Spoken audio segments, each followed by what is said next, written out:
বন্ধুরা, রোজকার মতন দুপুরে খাবার খেতে বসে গেছি। তো বর নেই, এতদিন প্রায় 1 মাস আমার বর ছুটি এসেছিল, তখন রান্না করতেও ইচ্ছা করছিল আর ভালো ভালো রান্না করে বরকে খাওয়াতেও ইচ্ছা করছিল। আর আজকে ভূত চতুর্দশী, আজকে 14 শাক খেতে হয় আর 14 প্রদীপ ধরাতে হয়। এই আছে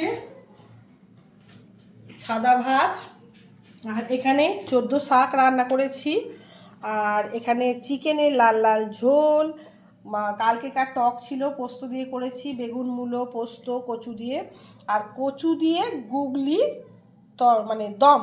তো আমি সাধারণত পোস্তটাই বেশি ভালোবাসি, তো আজকে ভাবলাম কচু আছে যখন গুগলি দিয়ে কচু দিয়ে দম করি।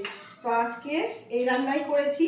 আমি কিন্তু প্রথমবার খাচ্ছি, জানি না কেমন খেতে হবে। দেখতে তো খুব সুন্দরই হয়েছে, খেয়ে টেস্ট করে দেখো, খেলে তাহলেই বুঝতে পারবো।